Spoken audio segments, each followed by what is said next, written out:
one of the problems with being a human is we're biased. We're scared of change. That time you are in the completely autonomous car for the first time, it's going to be a bit, like, uncomfortable. Oh, there's cars coming! Oh, there's cars! Ah! Bill, just put me back for me control it. Oh, But you know, Jesus. in a I couple could of weeks, never- it's just going to be another way for her to go and play bridge with her friends.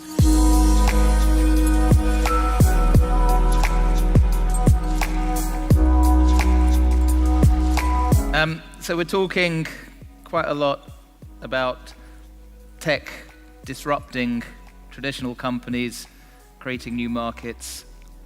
I know what it feels like from the other side. I've been disrupted. I wrote a book.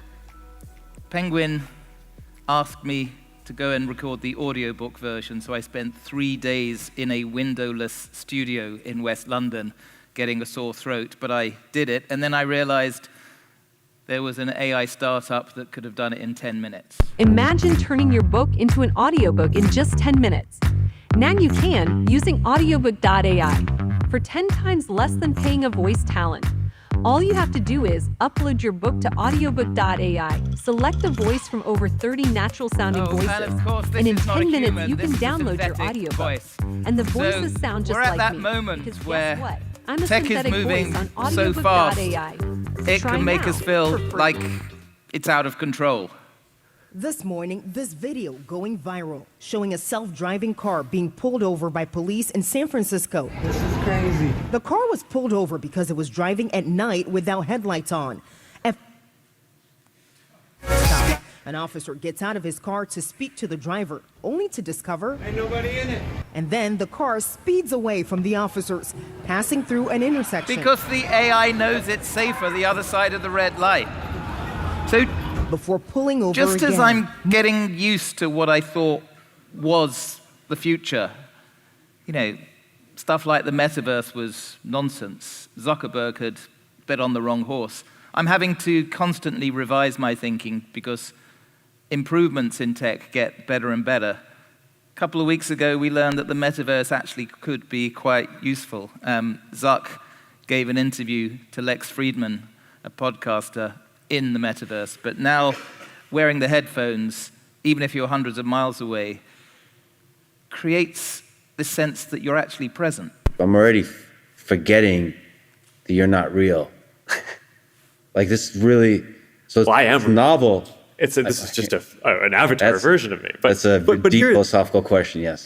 So it makes but it here's kind of something- dangerous so I to put this on dismiss a this morning, technology and I was like, all right, when it keeps like, improving it's on like, that okay, so this, my hair is a exponential little shorter in curve. this than my physical And hair is right now. I probably all need our to get a haircut. assumptions about how and, we like, interact with and the I actually network, did happen you to know, shave forget this the morning, mouse, but if forget I the hadn't, touch screen. You know, I could still have this Last photorealistic week, avatar that is A very that is more well-funded cleanly group of shaven, former right, even Apple if I'm, people thought a it few might be days the in. smart AI pin. This is a company called Humane that is experimenting. It might not make it, but there's a lot of creative experimentation. You know, does projecting onto your hand maybe create the next generation of interfaces?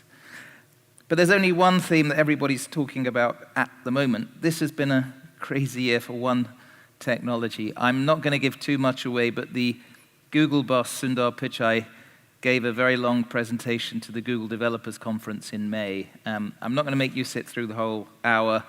Here's 14 seconds. See if you can work out his subtle message. AI, generative AI, generative AI, generative AI, AI is AI, AI. It uses AI to bring AI. Did you spot it? So I'm really quite old, and I remember 1994 when I was an editor at The Guardian, and I went into a cyber cafe, because that was the only place you could get online in central London. And I played with this, which was the first proper web browser. It's called Mosaic, and the next year it became Netscape. And it was terrible. It was super slow. You had to wait for it to dial up. It was just text. There were no images. This was the internet. This was Yahoo's homepage then. It was hand-edited, and there were hardly any websites there. But I had a sense then that, yeah, we'll solve the bandwidth, we'll allow images, at some stage we'll even have moving images. What's this going to do? It's going to mean, as a journalist, I can get any information from anywhere in the world. If I'm wanting to buy something, I could transact. What about entertainment? And I kind of knew, for me, that was the Netscape moment, that we were just at the very start. And it wasn't going to happen overnight. But it was, over time, going to create massive opportunities for disrupting all sorts of industries. And then I got the good fortune to set up, run a magazine that tries to understand the future from the people building it, not just tech and science, design, architecture, culture. And I was trying all the time to work out what was next. And there was one hack I realized, which comes down to this picture from 1956 of 5 megs of storage being uploaded to the cloud, which is now just one picture on your iPhone. And I think what I learned is follow the exponential curves. That Moore's law idea that stuff seems expensive, seems scarce, but over time, the doubling and doubling, the halving and halving, things will come down to pretty much free. Look out for those exponential curves. The steepest exponential curve I've ever seen, and I collect these things, is the ability of the machine to perform cognitive tasks as well as humans. And if you look at, the yellow curve, image recognition in the last decade, we've gone crazy. We can generate code now using a generative AI. So it started slowly, recognizing handwriting, but every area where the machine can think, we're heading upwards on that inflection. And there was something very wise that Kevin Kelly, the first editor of US Wired, wrote 9 years ago. So he'd been there at the beginning of the internet, the World Wide Web, the ability to register domains. Initially, it didn't cost any money. In 1994, he and a couple of colleagues at Wired registered a few domains that were just available, mcdonalds.com. And they called McDonald's and said, hey, we've got this website, we'll give it to you. And McDonald's said, well, why would we want it?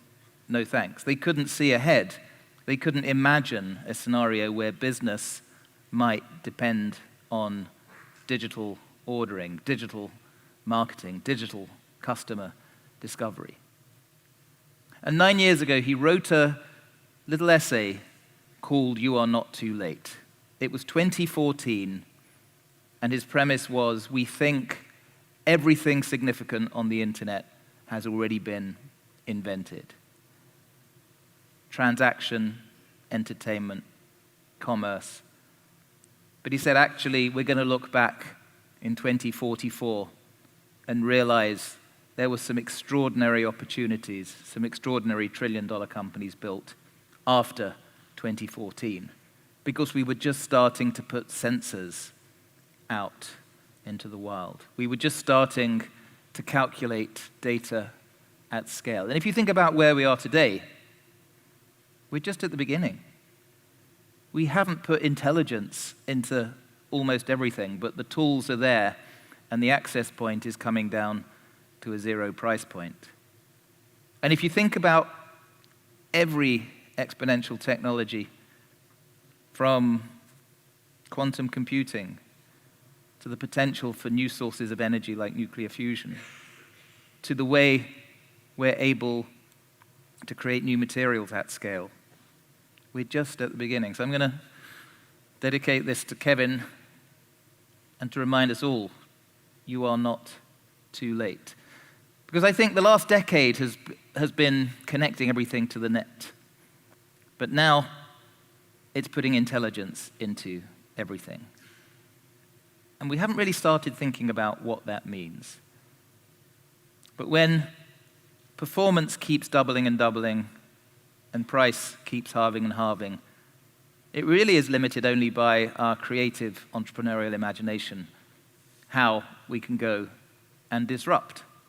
So think about what's happening in robotics. It's no longer just the car factory. It's now consumer robotics in all sorts of settings. This is how your hotel will soon be cleaned. A tech invented for one purpose becomes a commodity, is used for all sorts of other things. The robot dog wasn't invented to enforce lockdown in Shanghai during the pandemic, but it's out there. Anybody can use it. Drones are not simply war weapons, the ability to take better photos. This is a company called Tevel that's using drones with computer vision that recognizes which apples are ripe, and then it can pick them. You know, it's already happening on the roads. This is in China. The tech is everywhere, but regulatory regimes create different opportunities for entrepreneurs.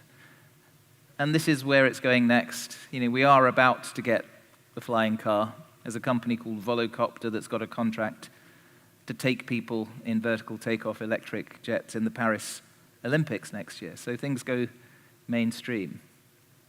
But what everybody's been talking about clearly over the last few months is this doubling and doubling of generative AI and what it's able to do. And what it's able to do is quite crazy. If you've been playing with some of these tools, like Runway, like Midjourney, inventing your own movie without having actors there. This is what Runway enables.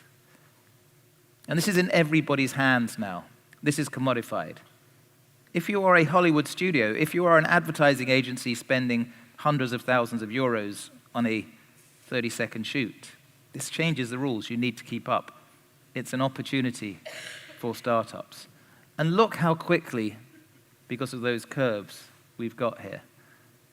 Early 2021, this company, which was a non-profit then, called OpenAI, created the ability with DALL-E for you to type in a text prompt in a box.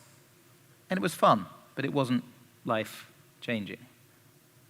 You know, Runway started about 18 months ago with the ability to customize an image. It had a big database of video. It's predictive in its algorithm, but it's pretty compelling. But we've jumped so far ahead now that these tools are in everybody's hands. This video is generated by AI. The AI avatar is generated by Midjourney. Script is generated by ChatGPT. Text to audio is done by 11 Labs. And finally, image to video conversion is done by DID AI. Do you want to create video like this? If Let you me are show you the process step a law by step. firm, Go to if you're a DID.com, manufacturing company, if click you're a on media free company trial. and you're not playing with this Create your tech, free you're going to account. get left behind. Click It's not on perfect Create yet. Video. Sometimes Step one. typing in a You have text to prompt select your doesn't AI deliver avatar. the There are results you're many hoping for. options Typing in Or you can create your salmon own swimming AI upstream may get you something like this, but we're on the way. And it's indistinguishable from magic because it's an advanced technology that's increasingly working. What about a tech that you can just speak to?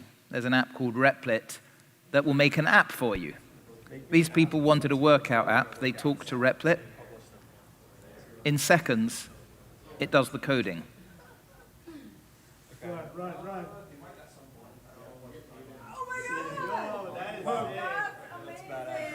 And already this year, we've had a bunch of products hit the market that generate, edit TikToks, music, code.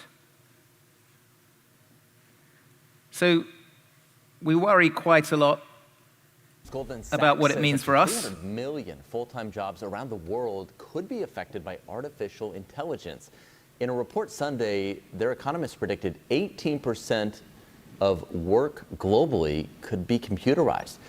Although at the same time, Goldman Sachs is getting rid of its coders because it's using AI.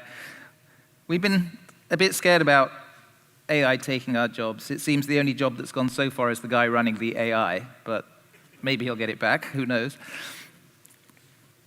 So there are social, political, economic consequences of all this. We do need to think about those that will get left behind. You know, what's the role of the regulator? What's the role of the state? How do we stop income disparity growing?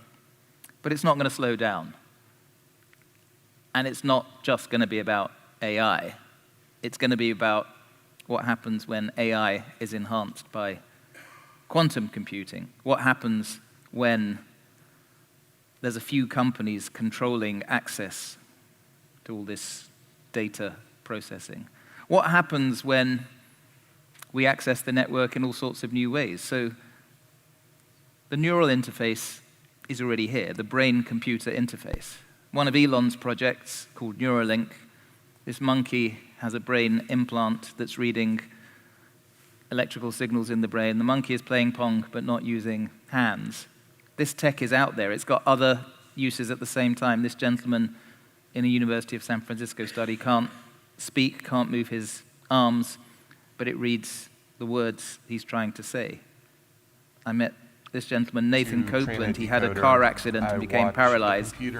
There's an American company called BlackRock Neuro that's put an implant that reads his thoughts so he can play games. He can do art on the screen. So this is a crazy sci-fi idea that's just becoming an everyday technology over the next X years. And I'm not saying we'll all be wearing brain implants, but it would be foolish to assume that the way we will access entertainment is by touching a little glass screen. Maybe we'll be wearing some kind of device because we're getting better at reading those signals. So if you're a startup, if you're supporting startups, if you're an incumbent trying to stay alive, you've got to look for the next curves. And they're everywhere. This is a logarithmic scale, the falling cost of sequencing DNA, the green falling much more steeply than the straight line of Moore's law. What was $100 million at the beginning of the century to sequence a person is now $10, $20. It changes healthcare fundamentally. You can sequence the tumor as well as the patient. Another logarithmic scale, the falling cost of solar energy. At the beginning, you needed heavy government subsidies. Now, the market takes over. Linked to that is one of our biggest economic opportunities, I think, of our lifetime. The transition to low carbon. This is the amount of money going into climate tech. You know, a nice exponential curve. It forces every organization in every sector to transform. So every time you see an exponential curve, it's not about here, it's about being prepared for here. This, in the orange, is the total value of cryptocurrencies in circulation. The blue line is the total value of US dollars in circulation. In 2021, crypto overtook dollars. If you're a central bank, if you're a government, if you're an investor, you can ignore it for a while, but it's dangerous to ignore it here because that doubling and doubling at some stage heads towards vertical. It's like that Hemingway line in The Sun Also Rises. Two guys in a bar. One says he's just gone bankrupt. The other says, "How did you go bankrupt?" He says, 2 ways, gradually, then suddenly. That's what's happening in every form of tech. So whenever you see an exponential curve, massive opportunities. This one is the total number of space launches over the last few years. Look what's happened. Reusable rockets, low-cost launches. It now doesn't cost millions to launch a satellite. It costs a few thousand. Changes the nature of internet access because you can have constellations of satellites. You can now perform experiments, scientific experiments in space in zero gravity at low cost. It's going to change all sorts of material science, drug discovery. Although you do want to be on a SpaceX offsite when they're using their reusable rockets. If your team offsite doesn't have cheering like this, you've got to work harder. So, everywhere we look, there are tech opportunities. This is a McKinsey slide, but it doesn't teach you anything you don't know. The biology revolution, the nanomaterials revolution. Software, security software, programming. And yet we're humans. The AI hasn't fundamentally changed some of the difficult aspects of being human, which is we're uncomfortable with rapid change. We're also in organizations, typically, which are rewarding continuity. If you made money a certain way the last quarter, the quarter before that, it's really hard to say, screw that, we're going to do something radically different. We're going to disrupt ourselves. It's easy to keep on doing the old way for a bit, but eventually gravity will catch up, which is what kind of obsessed me about proper innovation, because I got to talk at a lot of corporate innovation offsites, and they had their head of innovation and their startups in their incubator. And you'd say, how has this changed the culture? How has this changed how you operate? And very, very little ever changed. It was more signaling change. But now there's an urgency. I'm, in particular, thinking about the planetary urgency that's affecting, because the regulators, especially in Europe, are pushing for change. Every single company having to be carbon accountable, having to come up with new strategies. You are not too late in reinventing any business as a carbon accountable business. We're still putting 162 million tons into it every single day, and the accumulated amount is now trapping as much extra heat as would be released by 600,000 Hiroshima-class atomic bombs exploding every single day on the Earth. That's what's boiling the oceans, creating these atmospheric rivers and the rain bombs. And I think what's really interesting about this room is the Netherlands has some superpowers in addressing this issue. The Netherlands has special knowledge and experience in rethinking agriculture, in understanding, how to get that balance between rising sea and land, in regenerative energy. It's an unfair advantage you have. Use it. This is the moment. One of the things I'm doing now is bringing people together in climate tech to try and create connections. I've created a kind of not-for-profit community called Voyagers. We do dinners. We had a dinner here last night with some entrepreneurs, trips. And it's really interesting what people are working on in the community.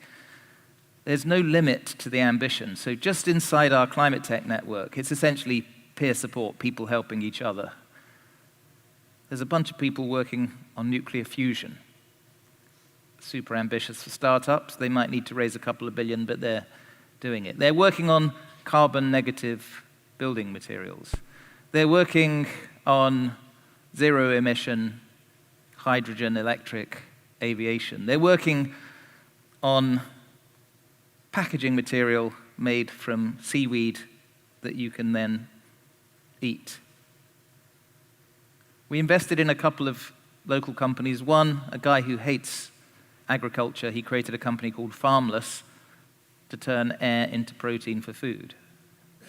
There's another one called EV Bio that's using precision fermentation to create new materials. There's a lot of great research here. It's just thinking boldly about it. And every problem is an opportunity. So RFID tags that you see in every item of clothing in Uniqlo, they're not recyclable. They have plastic and metal embedded.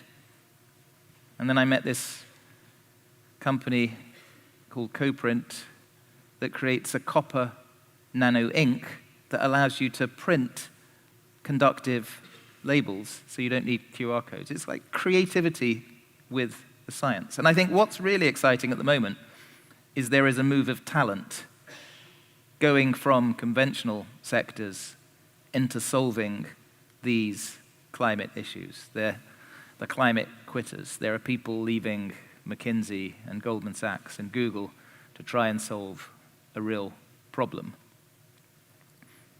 And I think where you can add profit to purpose, you create a really quite exciting opportunity for which you are not too late. So this is a writer called George Seraphim who wrote an interesting book about it. And he's a business school professor. He wants businesses to make money, but he's noticed that you get highly motivated teams if you're working on something with a greater purpose than making money. And also, it can be fun to, create a shoe company with a new kind of business model. Buy one, give one to a good cause. You attract customers' loyalty. Or if you're an energy company and you know you need to reinvent yourself, so you decide to become the best in your field at investing in alternatives, you can be dominant. Or if you're a big sausage meat company, you can think, what is our superpower? We know how to manufacture, we know how to distribute, we know food, but the market is going in a different direction. What if we become super dominant, reinvent our systems, our assumptions in non-meat food? And just think, every sector is not just being digitized, it's having intelligence added, but also it's attracting talent that is helping think in new ways. The planet itself, there's a bunch of new kinds of companies creating data, measuring biodiversity, quantifying sustainability in new ways. There are huge markets being created here. Think about where we are with old school education, which was great for the Industrial Revolution, passing information passively to the student. But what happens when you can personalize the education for each of the 30 students in the room, because you know through smart data feedback what they're good at, what they're not so good at? There's all sorts of companies in India, in China, that are doing this in a personalized way. What's happening in healthcare? We're still at the very beginning. We're not tracking very much of our data. Some of you may be wearing an Oura ring or a continuous glucose monitor to monitor your body's effect of various foods, but this is just the beginning.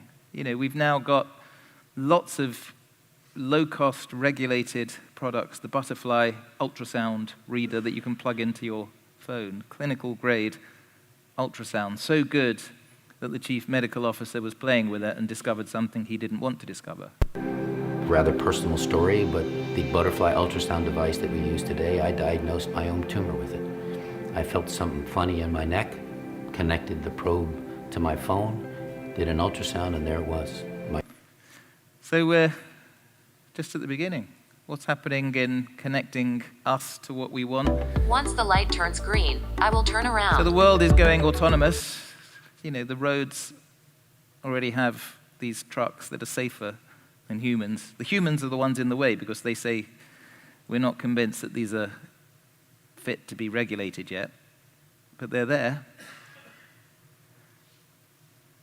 One thing I learned whilst writing my book, which took me to about 20 countries, looking, because I didn't want to be cynical, looking for positive instances of existing incumbent organizations actually transforming themselves, creating future-facing business models using tech, which essentially is what innovation is. There are some hacks. There are some hacks which will work not just for the big incumbents, but for the small teams building.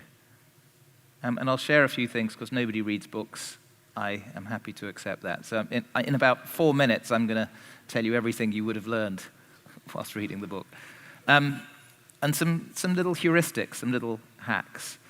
And one of the hacks, this is the most incumbent organization you've ever seen. This is like the world's biggest office building in Washington, D.C., with 3 million people working for the US Department of Defense.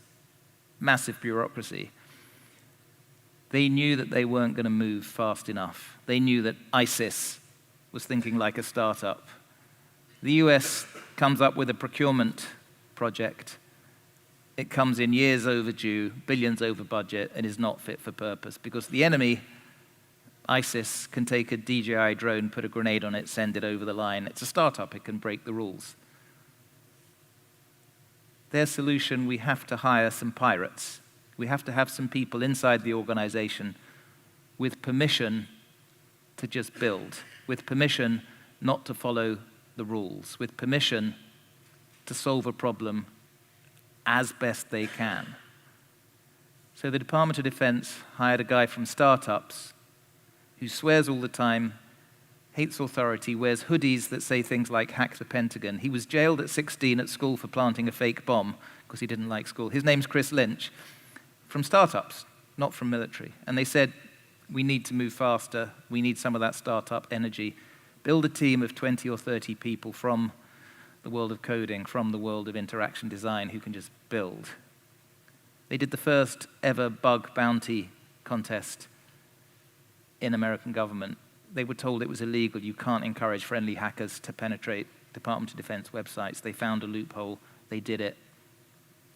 Vulnerabilities were found within minutes. It's now government policy across US government departments. They went to the front line in Iraq, where ISIS was using drones to drop grenades. They coded with the local soldiers a radio signal jammer that took the drones out of the sky that saved lives. So they would have got killed by the culture, but he had a letter in his pocket from the Secretary of Defense saying, these people are on a mission, get out of their way. Every time they were blocked, that was protecting them. So you need, inside your organization, the ability of a small team just to move. Their official title in that department was Defense Digital Service, but they called themselves the Rebel Alliance. It's even on their door in the Pentagon because they were like that Star Wars counterculture. I think you also need to experiment, but go back to why you exist. So I went to Finland, where the biggest consumer retail bank, called Oppa, was being disrupted by startups. Foreign currency transactions, transfer-wise, was doing better. Insurance, lots of startups were doing better. A third of their revenue was from lending money for people to buy cars. What if we don't buy cars in the future, we just access the autonomous network of electric cars? And they realized they had to work out how to survive. What did they have? And it's a 100-year-old bank owned by the customers. And they went back to first principles. Why are we here? What's our unfair advantage? We are here to help the people of Finland get through difficult life transitions, buy their first tractor for the farm 100 years ago, buy their first mortgage. Where is the market failing? Or how about keep them healthy? So the bank builds 5 hospitals and operates on people. So the bank performing surgery, super efficient new hospitals, but because they start from scratch, they get rid of a lot of the inefficiencies. They create a health insurance product next to it, which, because the hospitals are super efficient, is quite low cost, becomes the fastest growing health insurance business in the Nordics. It's weird that a bank is repairing people's broken limbs, but it's finding something that is true to their purpose that the market is not doing. So one of the other things I noticed in a lot of the companies that were really innovating was they didn't make decisions at the top. They allowed everybody as much freedom as possible to make decisions. This is the head of the most successful games company in Europe, Supercell, Ilkka Paananen. You've played his games. He talks about wanting to be the world's least powerful CEO. He wants to hire amazing people and then just let them work, let them do their thing. The teams decide when they kill a project. They don't need his permission. But it works, because it's all about talent. This guy had a talent. His name was Eric Yuan. He came from China, tried about 18 times to get a visa to work in the States, finally got a visa, got a job at an early web conferencing company called WebEx, and notoriously bad software. Calls kept cutting off, lagging. Eric and his team were embarrassed by the customer feedback. They kept going to the bosses, say, could we just have a bit of investment to make it better? Sorry, not a corporate priority. WebEx is then bought by Cisco. He thinks we'll have some more money. Could we have an investment? Sorry, not a corporate priority. Frustrated, he and his team leave and build another business which becomes Zoom, which about 2 years ago almost overtook the market cap of Cisco because they were motivated. One other thing I'd noticed is find ways for smart people who think differently to run into each other. At Google X, the moonshot part of Google, where they come up with all sorts of crazy businesses, they're obsessed with what they call cognitive diversity. They won't have a team just with engineers and designers and science people. They also have to put in, the origami expert, the former concert pianist, because coming from different cognitive mindsets, they challenge each other. And you need to find ways for different types of thinking to come together, even if it means the design of your workplace. So these are the Nobel Prize winners for medicine for coming up with the mRNA vaccine. They met in a line for the photocopier at the University of Pennsylvania. They wouldn't have otherwise met, and they started talking about their research.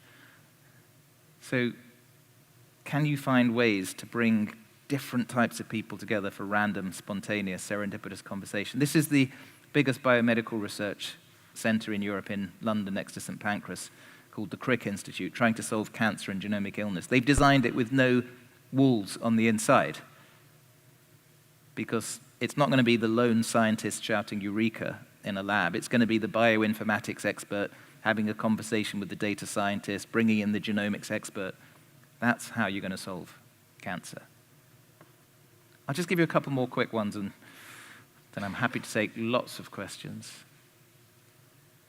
How does a software company that made it 30, 40 years ago with design software that you buy in a box, how do they survive in an era where you don't buy software, you subscribe to it, where you don't buy it in a box, where it's streamed? So Autodesk have stayed relevant by having a chunk of their revenue for play. They've invested in things like a pier in San Francisco full of 3D printers and robots and artists on paid fellowships, and anybody can come from the company and play. And so it's having revenue spent, but with no pressure to bring in revenue, to look for your blind spots. They keep experimenting. One thing they were doing is, what if we get, this is 8 or 9 years ago, AI working with designers to provide alternatives as they're building? They called it generative design. This is years before we were talking about generative AI. They worked out it changes the experience. It's now in all sorts of products as a massive moat. It's a $1 billion moat. And I guess the last couple of thoughts, you won't do this yourself. Build an ecosystem. This is Lei Jun of Xiaomi, one of the most successful handset companies in China. They make no margin on the handsets. Instead, they've built an ecosystem, as they call it, investing in hundreds of accessory startups. The best-selling air purifier in China, made by a startup, but with their brand on. The best-selling battery pack in China, made by a startup, but with their brand on. They make no money from the handsets, but a nice share of the revenue. But also it gets the customers coming back. It's what they call their ecosystem approach. It's differentiated them. We put him on the cover of Wired saying it's time to copy China. So I'm going to leave you with this idea of culture as the key determinant, not so much about tech, of who's going to win the next round of innovation. Don't just talk to people who talk about the stuff you talk about.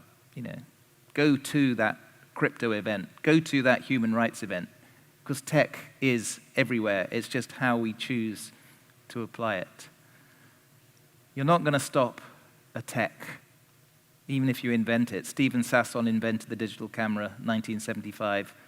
Unfortunately, his employer, called Kodak, tried to suppress it because it wasn't convenient to their business model. It doesn't work like that, and we all know what happens if you get too comfortable. I think I'll leave you with, in an era where we're worrying about what happens to the human as the AI expands, one of the problems with being a human is we're biased. We're scared of change. That time you are in the completely autonomous car for the first time, it's going to be a bit, uncomfortable. Oh, there's cars coming! Oh, there's cars! Bill, just put me back for me control it. Oh, But Jesus. in a couple of weeks, never- it's just going to be another way for her to go and play bridge with her friends. Thank you for listening.